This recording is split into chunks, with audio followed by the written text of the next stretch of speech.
everyone. I am here with La Lulu.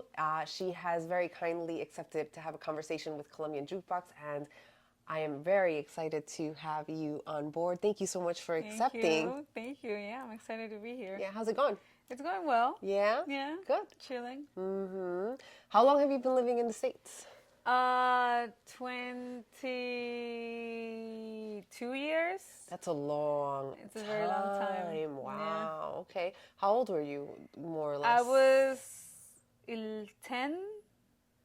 I was 10, about to turn 11. Uh-huh. Yeah. Oh, okay. And do you remember like the assimilation process into yeah. into the Hell yeah, like it was yesterday. I think about it every day. Oh, tell me a little bit about that. I remember like not speaking a word of English and being able to go into school and just they were like, "Oh, you're welcome to America. You're going to school. Here you go." And I didn't speak a word of English, and I had to be in this class that they was just all English, English, English. I had no idea anything, and I remember being bullied for not speaking English, and then having friends that were trying to like teach me, and then somehow in a couple of weeks I was understanding, like what was going on. Yeah, kids pick up things really fast. Yeah. Yes. Okay. And did you speak Spanish at home? Yeah. Were you allowed to speak English at home? Yes, but my mom was also like, so I moved here with my mom, my younger sister, and my stepfather. Okay. But then my mom didn't speak English either, so it was kind of like we spoke Spanish at home. Okay. Good. And you've always lived in New York? So you're like a New Yorker. I'm a New Yorker. Wow. And do you feel like a New Yorker when you leave the country? Hell yeah. 100%. It's the first thing I feel it. Like, it wasn't, I always like, okay, I'm a New Yorker. Like, it's like people even know, like, they would be like, oh, you're from New York. Like, Yeah. It's like you have that swag. You do. I didn't realize that I was a New Yorker until I started living abroad in Colombia. And the minute I speak English, people are like, oh, you're from New York. And I'm like, really? Because I couldn't really identify myself as an American living here. I don't know if you have that experience. No, definitely not.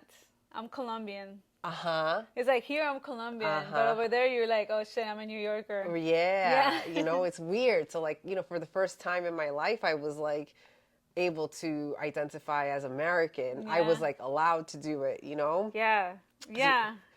Yeah. So, what does it feel like to be a New Yorker abroad?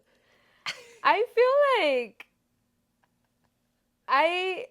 I feel like a lot of people have, I don't know. My assumption is like when I'm walking, they probably think I'm like Middle Eastern or like something, So then they look at me and they're like, okay, minority, And then they, even if I don't speak their language, if it's like France or Germany, but I speak English, and then they're like, the way they start talking to me, it's a little weird. And then when I answer in English, and then they hear me talk English, it's like their perception changes. You know what I mean? It's not just like, oh, you're just not this like Latina or like maybe Middle Eastern girl. Like, you're like a New Yorker. Cool. That's cool. I like you now. Isn't that crazy? Yeah. I think that's insane,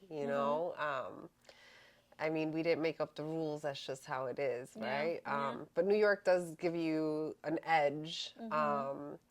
Coming into the city and walking the streets, like the concrete and, everybody with the hustle and bustle and... The skyline. Yeah, the skyline. It doesn't get old. It never does. Nope. I was driving through it the other day and I was like, oh, my dreams can come true. Yes. New York does have that effect on people. And how often are you traveling back to Colombia? A lot. I try to go maybe 2 to 3 times a year. Hopefully more if I can.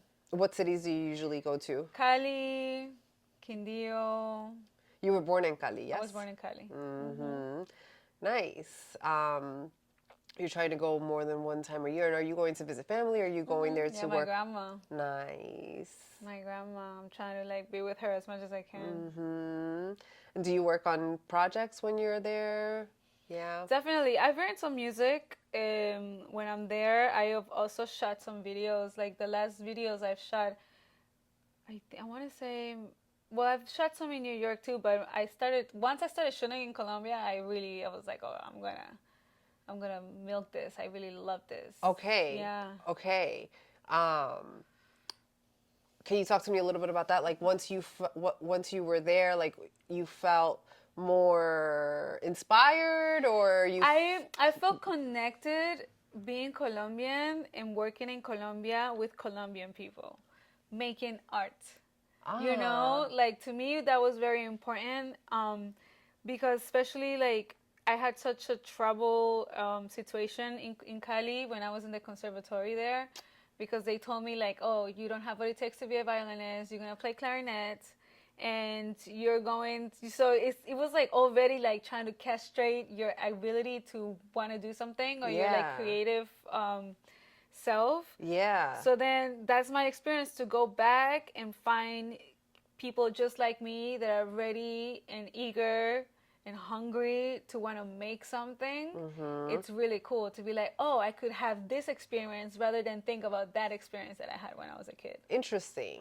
So about your talents, you were always an aspiring. You always wanted to play the violin, I right? always wanted to play violin, yes. But they were trying to push the clarinet on Yeah. you. How did they decide that you were made for the clarinet? Like that's I don't fucking know. I think politics, maybe there were too many people in the violin department. Maybe okay. they wanted, you know, because sometimes now as an older person, I understand how things go in the bureaucracies of Uh-huh. things.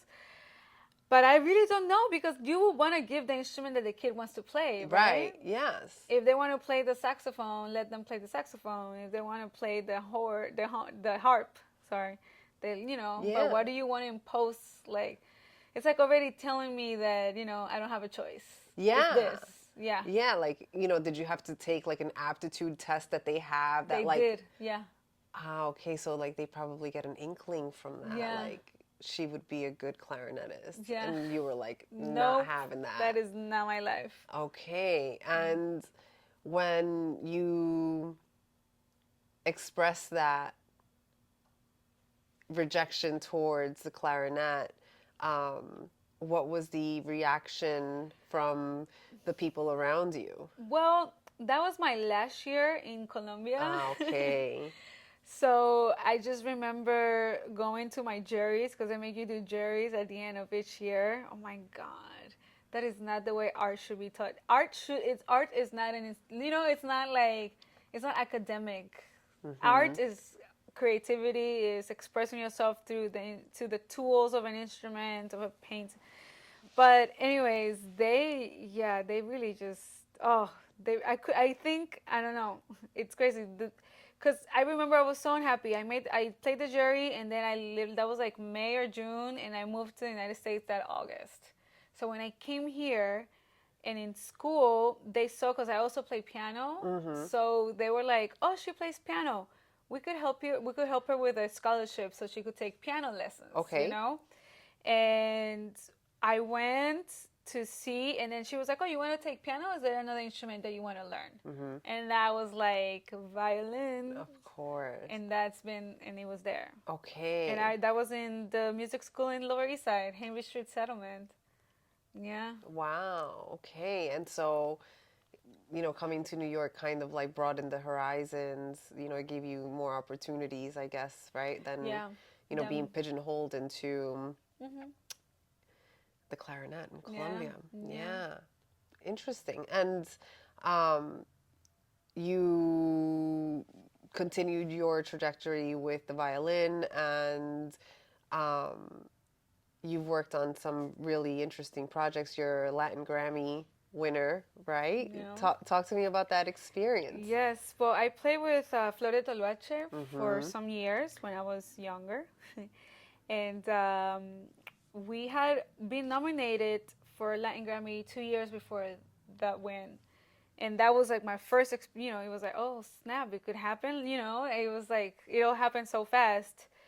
And then when we got nominated the second time, it was like, I really, really feel it. Like we all kind of felt that it had a chance. And then I just remember like being there, and usually that category is not televised. and I don't know why that category was televised that year. Oh, wow. And they had us sitting.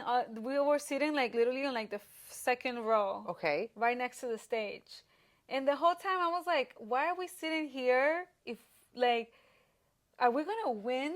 Because it's televised, so that they don't want you to take too long walking to stage. Oh, So the I was just like, strategy, it yeah. was like different things that I was thinking, why are we here? Because the last time when we were nominated, we sat all the way in the nosebleeds, So it was like, oh, these things, and then they have the category, and then they say Flor de Tolvache, and I was like, holy shit, this Wow. is really happening. Wow. Where were the Latin Grammys hosted that In year? Vegas. In Vegas. Yeah, that must have been really exciting, right? To have that. Yeah. Nice. And since then, you've continued your trajectory as a violinist, and La Lulu began during the pandemic, or right around the pandemic time. During the pandemic, yes. I was sitting in this very couch, maybe a different one than we had, and I was like, dude, kind of like what I told you earlier, like if I die right now and if the world ends, am I happy with what I've done? Is there anything that I would have wished that I could have like had an intention to do? And it was this. I've always wanted to do my own project. I wanted it to be in Spanish. I wanted to have everything, like I wanted to do everything that I was told that I couldn't do, and that I had to filter myself all these years because people didn't understand or were able to handle me. That I was like, I just want to do it all in this, and this is what La Lulu is, because this is not Luisa, the girl who wanted to be a violinist but was told no. This is La Lulu, the girl who plays violin and raps and dances and does all of this. So that's where like La Lulu was born. She's empowered. She's empowered. And she's not taking no for an answer from nobody. That's right. Exactly. I'm like that too. Yeah, I'm not taking no. Yeah, that's great.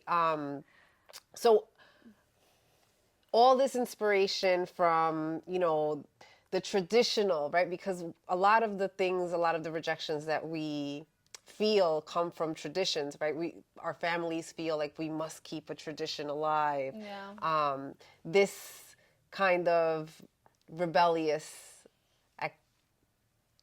activity or, response with La Lulu,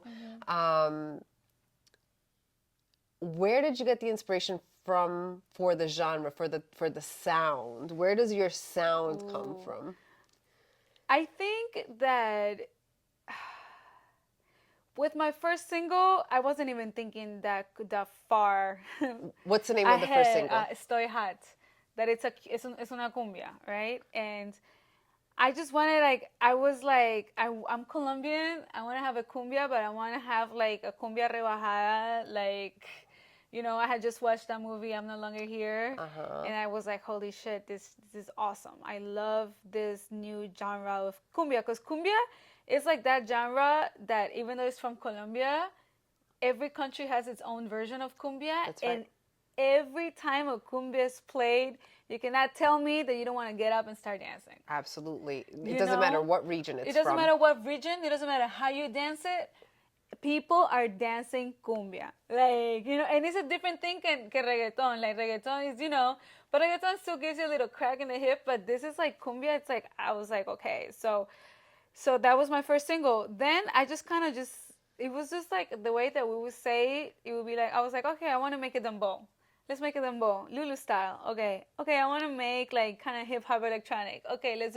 So it kind of went just like that, And now in retrospective, I've released 11 singles, and I've seen how like the sound has evolved, and also where the new music that is coming out, and it's like, oh, it's just pretty much like a reflection of the things that I listen to. You know what I mean? And there's things that really changed my life, and there's things that have marked me, and I want to be able to do them, but in a different way, my own way, for me to kind of like give it back. Like, it was given to me, let me take it and give it back, so we could have this circle of like intentions, Yes. What music has changed your life? Ooh. Bueno, La Cumbia was the first one. Then we have lately, or like the most recent life-changing experience was los corridos tumbados. That was like, It opens you up. oh hell yeah. Peso Pluma. Peso Natanael, Fuerza Régida, Fuerza Junior Régida. H. Yes. Oh, ¿es Fuerza Régida o Fuerza Regida? ¿Todavía?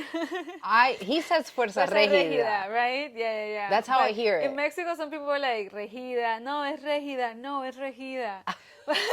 It's just like, ¿Dónde okay. está la tilde? ¿Dónde está la tilde? Claro. And that was like, whoa. In a way that it gave me like hope of live music being played again in pop stages and, you know, mainstream stages, actual live instruments. Because this, you could say whatever, you can feel however you want to feel about what they're talking about in this, but you cannot not deny the fact that every single one of those musicians is a killing musician playing a live instrument with no backing track. Mm-mm. And that, to me, I was like, I got so emotional because I was like, dude, this is awesome. This is awesome. You know? Yeah. You know, another interesting thing is corridos tumbados, that's American. It's like it's Mexican, but it's Yeah. Mexican American. I think From it was the West from Coast, the yeah. West Coast, Yeah, right? yeah, like yeah. that's I think that's a very interesting concept, right? Like of all of the influences, of all of the music, of all of the multiculturalness Yeah. from the United States and how, you know, it's reflected Yeah. in los corridos tumbados. Yeah. And also the traditional for me, because I've played Mexican music for so many years, Mm-hmm. and I'm so familiar with so many different styles that when I heard that, I was like, this is like traditional, but it has this extra thing, very urban, and the way that we're talking about the lyrics, I was like, this is cool, man. Like they really took a genre and like made it what it is now. So that was inspiring. That definitely changed me, and even the way I approach music now too, you know. And I did a song that I released a few months ago, L3. Mm-hmm. That's a corrido, like trap influenced, you know? Because I was like, oh man, I feel it. I gotta let this out. Yeah, you have to let it out. Yeah. Yeah, and your latest single, which came out a couple of weeks ago, Yeah. La Lulu. Suena La Lulu. Suena La Lulu. Yeah. Can you tell me about that? Yes, Suena La Lulu es una cumbia 420 influenced. It's a genre from Argentina. We're talking about cumbias. In Argentina, you know, they made very popular the cumbia villera. It's like cumbia de la comuna, you know. And then there's another genre. Yeah, la villa is like favela, la comuna. Ah, interesting. And that thing then it became this thing like a mix with like reggaeton, but it's like syncopated rhythm, and they call it now cumbia 420. Wow. Yeah, and that's where a lot of this like El Nova, that unfortunately passed away, but Elegante, La Joaquí, some of that stuff that's coming from Argentina is from. So El Beat del Primo, which is a producer, and he's from Argentina. So we were listening to a lot of that music, and I was like, I need to make one song with this, like, and right now, let's stop whatever we're doing. And I was feeling empowered. I was gonna say powerful. I was feeling powerful, and I was just like, I want this song to be a manifestation of what's to come, which is that La Lulu va a sonar. So Suena La Lulu. So for everyone that doesn't know, La Lulu suena. That's right, La Lulu suena. Yes, and like, you know, I feel like, you know, your music and your videos, you're very comfortable in your femininity, right? You're very comfortable in your sexuality, and that's something that could be very criticized coming from our culture and our background. Right, we're very conservative, we're very traditional. How do you respond, or what has been the response towards that from people in your family, for example? Ooh, abuelita used to call me every time I would post something or release a song, or there was a video. You better believe she was calling me 3 minutes after that. Luisa! ¿Qué es eso? You know, my mom, like secret phone call conversations, talking about interventions. We have to talk. Yeah. We have to talk, tell her. And, you know, when I decided to do this project, I definitely opened the door within me to stop listening to these outside noises, and that I was going to, no matter what, trust what I felt, and I was going to back myself up no matter, because that's who I could only back up. And I will hope that my grandmother will also be able to back herself up, and my mom and all of them. So it's like, I'm going to do that for me. I'm not expecting them to do it. And also, I don't need them to understand. I just need them to respect the fact that I'm doing my thing, you That's know? right. So I just had to like kind of tell them all, like, bro, I'm gonna do whatever I want to do. Yeah. And you guys, if you guys feel some kind of way, just don't call me, because I honestly don't care how you feel. Like, I had to say that, like, not that I don't care, but I was like, don't call me to tell me that stuff. Call me and ask me how I'm doing, and let's have a conversation. And I could tell you what ideas I have with the projects that I'm doing. But don't call me because I cannot be thinking about what are they gonna say when I'm making a song, because then it would never be my song. It would be their song, you know? Yeah. And it's not like we were talking earlier. It's like you're not pornographic. No. You're talking about sexuality and, about your positions and how you feel, and like there's nothing wrong with that. Hip hop does that all the time. Megan Thee Stallion, when that song came out, WAP, Yeah. oh my gosh. I know, I couldn't believe. Yeah, that was huge. There's this one line that I couldn't believe. It was like, I want you to hit that little tangly thing that hangs in the back of my throat. Like, and what, like, how many rap songs do we know where, we're saying things that are like, you have a PhD, Yeah. like, yeah. Like you.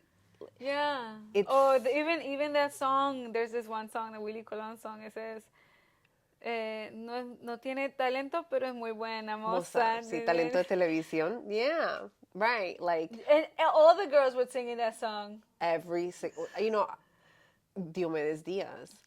All of those vallenatos that we like. Some of those vallenatos are crazy. They're real, and like no one ever said anything, right? But like, because that was the thing. That's the norm, right? And like, let a woman say anything about feeling satisfied with their bodies, or doing anything that they want, and it's like all arms are up. Yeah, I think that sex is the one thing that makes us all equal. And I think that's the reason why they try to take it away from us, and why we're so suppressed and repressed. Interesting. Because of this. I feel that the moment we grasp on that side of us, it's ours. It's nobody else's. Because they have dictated to us. Like, you know what I mean? Like, what was like Adam and Eve's freaking biggest sin? Yeah. They had sex. So sex is already, from the very first story, it's not good. Right. It's a sin. You need to feel bad. But then what happens brought upon by the woman. Exactly. But what happens when you're like 13 or 14? Your body starts to change. If you're a girl, you feel that, I don't know how is it with the guys, but I'm sure the guys are fucking going crazy. Yes. So it's like but then you have to feel bad about this thing that is happening to your body, that you're being told that is wrong, that you shouldn't. But then also, after you become to be like start to be like a young woman, society kind of tells you that you need to use it for your advantage. But then when you do, it's used against you. Absolutely. So. And you're fighting that, you're using it and you don't give a damn, what, people are saying. And, I think that that's very admirable, and it's very evident that you're very comfortable and you're very determined to do what you want to do, and I think that that's the key ingredient to success, right? Yeah. You're not following any trends. You're not, trying to fit in you're trying to. Because nobody's better at you than you at being you. That's right. So why am I going to be someone else? That's right. Yes. And just because the shoe fits also doesn't mean you should wear it, you know? Like, you got Yeah. it's like, but it's decisions that you make. And I like with the problem with me too is like I've been like fighting this so much from like even like being told I couldn't play violin, then really wanted to play, then I find myself playing the violin, but then I didn't want to play classical music because I was like, I'm not European and this is not 1420. Like, why am I playing the songs from these dudes that wore wigs and powder on their faces, and then they wrote music for the king to walk down the aisle for his coronation? Like all this stuff. Why am I playing this music Antiquated. when there's music now that I want to play, like Eminem and the Fugees, you know? Mm-hmm. Or I want to play General in the violin, but no, you can't do that. Or then if I wanted to paint my nails red, I couldn't because in orchestra you have to have neutral colors, and I can't have crazy hair because you gotta blend in. You know, it's like all of this stuff that it's just like I'm over it. Like I'm not. I learned that doesn't matter what box they try to put me in, it's not for me. So I gotta make my own box. I gotta create my own category, and I gotta make my own rules with who I am and what I want to do. Yeah, You know? absolutely. Yeah, and you were just in Mexico. You were just Yes. on tour in Mexico, Yes. excuse me. I think you had an amazing experience there. The reception Yes. was Yes. wonderful. How many days did you tour? What cities did you go to? It was mainly Mexico City, but then we had a show in Oaxaca that we played. It was really nice. Oaxaca, I've always wanted to go. I've always wanted to go and drink mezcal in Oaxaca. So to be able to go and play, it was like, oh man, this is nice, you know. And then it was really, it all just kind of worked out. It was Art Week in Mexico City, Ciudad de Mexico, when we went. So we did a few parties for Art Week, and then we had like our own show in Oaxaca. It was only us, and then yeah, we closed it in the show with Making Movies and Renee Ghost. And yeah, and then we came back here. Oh, you went with her. No, the last show that we did, it was with them too. Okay. It was like we shared the same bill. Oh, okay, Yeah. nice. Yeah. Nice. So it was nice. Yeah. Yeah. Okay, and you have plans on returning to Mexico? Yes, it went so well that we're planning. Actually, we right now started to plan the next tour Excellent. in May, June. How did you decide Mexico was the place for you to be? Spotify for artists. And all the data in Apple Music, Spotify, Amazon Music, #1 country was Mexico. So I went where the data was telling me To go. Mm-hmm. And it worked. It Yeah. didn't lie. It did not lie. Nice. Yeah. And what is your relationship with Colombia? Ooh. Mm-hmm. Colombia, I say that ser colombiana es mi manera de sentir. Mm-hmm. Because it's everything that I am, and everything that I do is like From Colombia. come from Colombia. Yeah, we feel You it. know what I mean? Yeah. And the way I view the world is through Colombian eyes. So everything that I do is my relationship with Colombia. You know, I love going there and shoot videos because I feel like you really can't make those sites up, and I'm proud of seeing like the views. Just now, when I was there a few months ago, I was like driving in my stepfather's wheelies, the 1954 wheelies. Nice. I was like, I love that car. So just like driving down. A Jeep wheelless. The Jeep, right? El G, como dice mi abuelita. El G. You're just driving, and I'm looking at like the sunset. I'm looking at the mountains, and I was like, damn, this is so beautiful. Mm-hmm. But even more beautiful, it makes me feel proud to know that that's where my family's from. That's where my ancestors come from that land. You know? Yeah. I totally understand So it's like it's pride. My relationship with Colombia is everything, everything. And I try to go back as much as I can to also learn more about being Colombian and feeling Colombian, you know? Yeah. And you worked with Hendrix, didn't you? Yes. Yeah. Hendrix B. Yeah. Yes, and he's from Cali. He's an from artist Cali, from Cali. Colombia. Yeah. Yeah, and En el bloque. in El Bloque, that's right. And the video was pretty cool too. Thank you. I love that video. That was my first video that we did in Cali. That was the first one in Cali? Yes, that was the first one in Cali. Nice. And I directed that video too. Ooh. That was my first time directing in Cali. That's an experience. Yeah, that was an experience. Yeah. That was definitely an experience. And did you enjoy yourself as a producer? I did. I enjoy myself. I love making videos. It's really, I think like one of the reasons why I spend so much money is probably from making music videos. I love music videos. I love having a really random idea and being able to see it and being able to talk about it with people, and the more you talk about it, the more clear it is in your head and all of that. The production side is dope. It's like a rush. It gives me a rush. And then always 2 days before we're gonna shoot, I feel like I want to call everybody and cancel because I'm scared. Oh no! Do you get like the imposter syndrome? Hell yeah. Yeah, right? Yeah. Fuck yeah. It happens. And then like there's been some times that I've gone as far as dialing the number, and then like it rings, and then I'm like, what the fuck am I doing? I'm just calling to confirm for Hi, tomorrow. exactly. You know, and then I jump, and then we do the production, and after it's done, it's like, oh my God, I can't believe I did that. I can't believe I did that, you know? Yeah, I mean, it was a really nice video, and you know, Hendrix is a great artist. From that's Cali. fam, yeah. Yeah, That's family. Absolutely.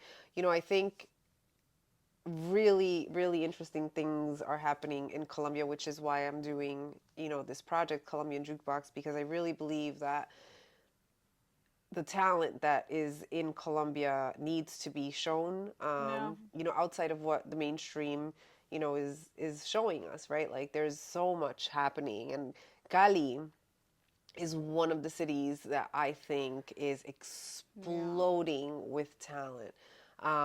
It has a lot of flavor. It does. There's no party like the party you have in Cali. No. Yes. And, you know, you have all of that Pacific influence and no, the talent that is living in Cali in the moment, I think is one of the top of everything that is happening in Colombia. Is there anybody that you would like to collaborate with? Ooh, you know, it's interesting that you say this because I sent a track to Alexis Play a couple of years ago. Alexis! And I keep bothering him about it. I might just hit him up after this. Yes. Like, bro. Yes. You know? Alexis. Oh my gosh. I love him. I have seen him live a couple of times, and he moves people. Yeah. Like he has people. His music is so good. Yes. Alexis Play. His music is really good. Yeah. So I endorse that. Yeah. I'm definitely gonna hit him up. Yes, I endorse that collaboration. That would sound so amazing. Absolutely. Yes, you have to go. You have to do that. I have to do that. I'll text him too. Yes, right now. Yeah, I gotta do that. Good. Yes. Yeah. And there's just a bunch of people. Like, there's people that really inspire you to make pieces, and it would be ideal to collaborate with them at some point, you know? Yeah. There's a lot happening. There's a lot to work with. There's so many different vibes happening in Colombia. Yep. Yeah. Absolutely. I love it. Yes. Lulu, thank you so much. Thank you for your time. I really enjoyed the conversation. It was nice. Yeah, I forgot for a moment we were talking. I was like, oh yeah, we're doing this. Like, why are we here? Yeah. Yes. Thank you so much. Of course. Check out her music. You could follow her on all of her socials, which are listed right here on the screen for you. Support Colombian artists, and I will see you next time. Thank you. La Lulu.